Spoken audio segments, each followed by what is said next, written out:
नमस्कार दोस्तों।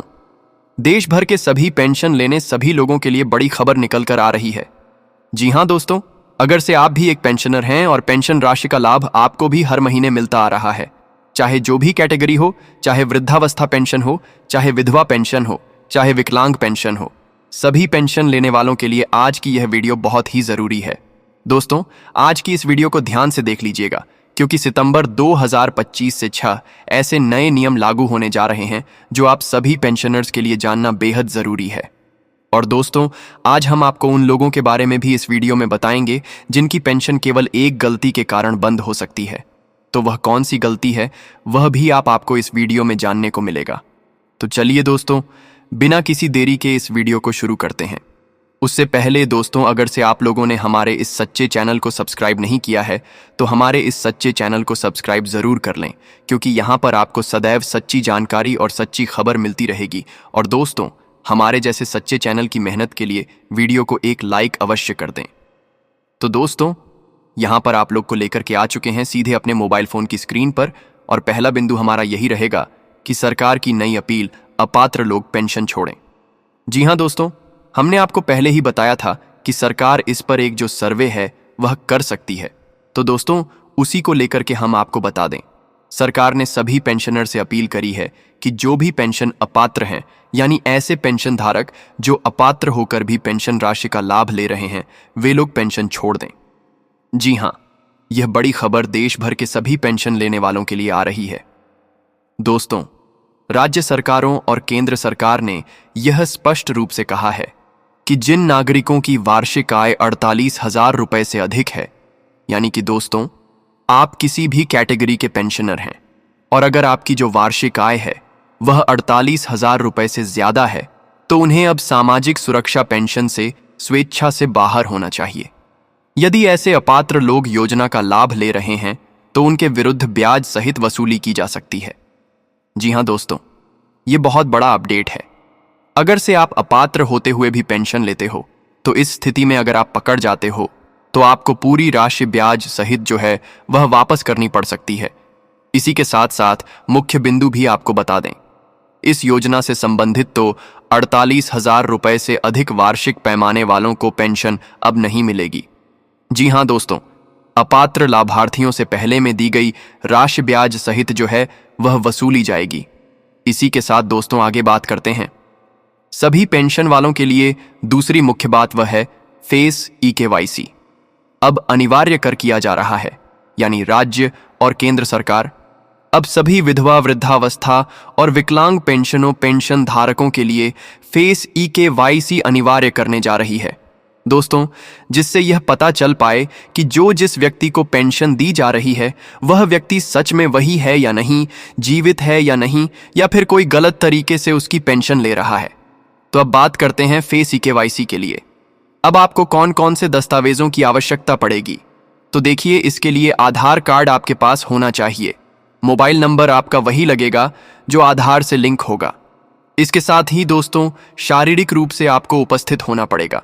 पंचायत में आप जाकर करा सकते हो, यानी कि आपके गांव का जो पंचायत ऑफिस है आप ब्लॉक में जाकर करा सकते हो, या फिर CSSC केंद्र पर जाकर ई-केवाईसी आप पूरी करा सकते हो, यानी कि जो जन सेवा केंद्र होते हैं। अब बात करते हैं, अगर आपने फेस ई-केवाईसी नहीं की तो क्या। तो यदि फेस ई-केवाईसी आपने नहीं की तो संबंधित व्यक्ति की पेंशन अस्थायी रूप से रोकी जा सकती है। तो दोस्तों, ये भी बड़ा अपडेट है। इसी के साथ दोस्तों, आगे बात करते हैं तीसरे बिंदु की। तो तीसरा बिंदु आ जाता है, देखिए, पेंशन के लिए लागू होंगे अब 6 नए नियम, यानी अब हम यहां से आपको बताने वाले हैं कि सभी पेंशन धारकों के लिए, यानी कि जो पेंशनर हैं उनके लिए कौन से 6 नए नियम लागू हो सकते हैं आने वाले कुछ दिनों में, यानी कि सितंबर 2025 के आसपास। तो वह अब आपको बताने वाले हैं। देखिए दोस्तों, 6 बड़े नियमों को लागू किया जा रहा है।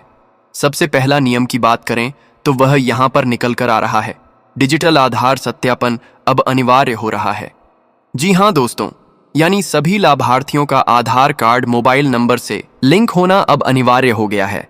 इसके साथ ही ई-केवाईसी पूरी करनी होगी। बिना ई-केवाईसी के पेंशन आपकी बंद हो सकती है। यह बड़ी ही अपडेट सभी पेंशन लेने वालों के लिए है। बिना ई-केवाईसी के अब आपको पेंशन नहीं मिलेगी। दूसरे नियम की बात करें तो वह है डिजिटल जीवन प्रमाण पत्र, जरूरी पेंशन। जी हां दोस्तों, हर पेंशनर को प्रत्येक वर्ष जीवन प्रमाण पत्र यानी कि डिजिटल लाइफ सर्टिफिकेट अब ऑनलाइन जमा करना होगा। यानी कि प्रत्येक वर्ष आपको अपना जीवन प्रमाण पत्र देना होगा। इसके साथ ही आगे बात करें तीसरे बड़े नियम की, तो वह है वार्षिक आय को लेकर। दोस्तों, अब वार्षिक आय सत्यापन यानी लाभार्थियों की वार्षिक आय की पुष्टि की जाएगी। अगर आप 12,000 रुपए मासिक या उससे अधिक आय वाले व्यक्ति हैं तो आपको अपात्र माना जाएगा। अगर आप ऐसे हो तो आप खुद से अपनी पेंशन को जो है सरेंडर कर दो। आप पेंशन मत लें, क्योंकि अगर आप ऐसा करते पाए गए और आपने अपात्र होकर भी पेंशन का लाभ लिया है तो फिर आपसे पैसे वसूले जा सकते हैं। इसी के साथ दोस्तों आगे बात करें चौथे बड़े नियम की, तो यह पैसा ट्रांसफर को लेकर है। जी हां, डीबीटी के माध्यम से बैंक ट्रांसफर, अब पेंशन की राशि सीधे बैंक खाते में डीबीटी के माध्यम से ट्रांसफर की जाएगी। बिचौलियों की भूमिका अब पूरी तरह से समाप्त हो चुकी है। यह कदम सरकार ने पेंशन योजना में प्रदर्शित लाने के लिए उठाया है। इसी के साथ दोस्तों पांचवें बड़े नियम की बात करें तो यह नई पात्रता सूची को लेकर है। जी हां दोस्तों, पात्रता सूची जो है वह जारी होने वाली है। यानी अब लाभ केवल उन्हीं को मिलेगा जो राज्य या केंद्र सरकार द्वारा नई पात्रता सूची में शामिल है। सरकारी नौकरी वालों के माता पिता को पेंशन नहीं दी जाएगी। जी हां दोस्तों, यह इस बार का सबसे बड़ा अपडेट है। अगर से आपका बेटा सरकारी नौकरी में है तो उनके माता पिता को पेंशन नहीं मिलेगी। लेकिन यह केवल कुछ मामलों में है। अगर बेटा अलग हो जाता है माँ बाप से तो इस मामले में बेटे को जो अलग माना जाएगा और माँ बाप को पेंशन राशि दी जा सकती है। यह मामला थोड़ा अलग होता है। दोस्तों, अगर आप लोग ऐसे हो या फिर आपकी नज़र में कोई ऐसा व्यक्ति है तो उसके लिए आप अपने नज़दीकी समाज कल्याण विभाग ऑफिस में जाकर के संपर्क कर सकते हैं। वहां पर आपका जो यह प्रॉब्लम है वह सॉर्ट आउट हो जाएगा। इसी के साथ दोस्तों बड़ी खुशखबरी, राज्य सरकार 500 रुपए तक की अतिरिक्त पेंशन अब दे सकेगी। यानी कि दोस्तों अब राज्य सरकारें यदि चाह तो 1500 रुपए के स्थान पर 2000 रुपए या 3500 रुपए तक पेंशन दे सकती हैं। दोस्तों आपको बता दें, देश के कुछ राज्यों में यह बदलाव लागू भी हो चुका है। यानी कि केंद्र सरकार ने राज्य सरकारों को यह छूट दी है कि वह अगर चाहें तो अपने बजट में से 500 रुपए की अतिरिक्त पेंशन जो है वह पेंशनरों को दे सकती है। तो दोस्तों इससे अब आपकी जो राह है वह थोड़ी और ज्यादा आसान हो गई है। अब पेंशन ज्यादा मिलेगी, यानी 1500 रुपए भी मिल सकती है, 2000 रुपए भी पेंशन मिल सकती है, या 3500 रुपए के आसपास भी आपको पेंशन मिल सकती है। तो अब रही बात कि आपको कितनी पेंशन मिलेगी, तो देखिए अब तक जिन लाभार्थियों को 1500 रुपए प्रतिमाह पेंशन मिलती थी उन्हें नए नियमों के अनुसार 3500 रुपए प्रतिमाह तक पेंशन मिल सकती है। लेकिन दोस्तों हां, यह बात जो है इस पर आधारित होगी कि वह नए नियमों के अनुसार पात्र भी है या नहीं। दूसरा रहता है, देखिए एलिजिबिलिटी क्राइटेरिया पेंशन मिलेगी किसको, यह सबसे ज्यादा महत्वपूर्ण हो जाता है दोस्तों, क्योंकि एक बार इसको मैच कर लीजिए। अगर आप इसको मिसमैच कर रहे हो तो फिर आप अपना नाम खुद ही वापस ले लो। तो दोस्तों आपको बता दें, वृद्धावस्था पेंशन 60 वर्ष या उससे अधिक आयु वाले अगर आप हो तो आपको पेंशन मिलेगी। उसके बाद बीपीएल सूची में अगर आपका नाम है तो भी आपको पेंशन मिलेगी। इसके साथ ही साथ आपकी आय अगर 12,000 रुपए मासिक से कम है तो भी आपको पेंशन मिलेगी।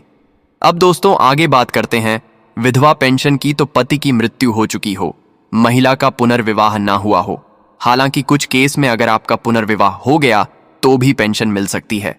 इसके साथ ही दोस्तों विकलांग पेंशन की बात करें तो विकलांग पेंशन 40% या अधिक विकलांगता प्रमाण पत्र होना चाहिए।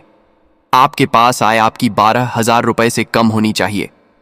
दोस्तों विकलांग में भी वही चीज है। इसके साथ ही दोस्तों अन्य योग्यता एवं शर्तें की बात करें तो आधार कार्ड आपके पास अनिवार्य है। आधार नंबर जो है वह मोबाइल आधार नंबर जो है वह मोबाइल नंबर से लिंक होना चाहिए। इसके साथ ही समय पर जीवन प्रमाण पत्र जरूर सबमिट करें। दोस्तों सरकारी नौकरी वाले पुत्र या पुत्री होने पर माता पिता को लाभ नहीं मिलेगा पेंशन। अब दोस्तों आगे बात करते हैं किसको नहीं मिलेगी पेंशन, क्योंकि यह बहुत ही महत्वपूर्ण बात हो जाती है। तो यानी जिनकी आय 12,000 रुपए से अधिक है वे इसके लिए अपात्र हैं। इसके साथ ही जिनके बच्चे सरकारी नौकरी में कार्यरत हैं वह भी इस योजना के लिए अपात्र हैं। दोस्तों, जिनका आधार सत्यापन अधूरा है, जिनके दस्तावेज गलत या अधूरे हैं, वह लोगों को भी पेंशन नहीं मिलेगी। इसके साथ ही विधवा महिला ने अगर पुनर्विवाह कर लिया तो भी उसको पेंशन नहीं मिलेगी। साथ ही साथ विकलांगता प्रमाण पत्र अब 40% से कम का होना जरूरी है। बाकी आपको बता दें, बकाया पेंशन पर अपडेट, अगर आपकी पिछले महीनों की पेंशन बकाया है। दोस्तों, किसी ने कमेंट करा था हमारी वीडियो पर कि सर मेरी 3 महीने से पेंशन नहीं मिली। कोई कह रहा है होली के बाद से पेंशन नहीं मिली, तो जिन भी पेंशन धारकों की जितने भी महीने की बकाया राशि रुकी हुई थी, वह भी अब भुगतान की प्रक्रिया शुरू हो चुकी है। दोस्तों, आपको बता दें, सरकार की ओर से स्पष्ट निर्देश आ चुके हैं कि बकाया राशियां कुछ राज्यों में डालनी शुरू भी कर दी गई हैं और समय पर पूरा आपका जो भी भुगतान है वह अब किया जाएगा। तो दोस्तों, अगर से आपका भी कोई सवाल हो पेंशन से संबंधित, तो आप हमें कमेंट करके पूछ सकते हैं। हमारी टीम आपको जवाब दे देगी और आपकी समस्या का हल भी बता देंगी। दोस्तों, आप लोग आज की इस जरूरी और महत्वपूर्ण वीडियो को अपने सभी परिजनों, मित्रों, संबंधियों को साझा करें, उन्हें शेयर करें, ताकि उन्हें भी पेंशन योजना में जो नए बदलाव लागू किए गए हैं उनकी जानकारी पता हो सके। और दोस्तों, हाँ, अभी तक अगर से आप लोगों ने हमारे इस सच्चे चैनल को सब्सक्राइब नहीं किया है तो हमारे इस सच्चे चैनल को जरूर सब्सक्राइब कर लें, क्योंकि यहाँ पर आपको सदैव सच्ची जानकारी और सच्ची खबरें मिलते रहेगी। और दोस्तों, हमारे जैसे सच्चे चैनल की मेहनत के लिए वीडियो को एक लाइक अवश्य कर दें।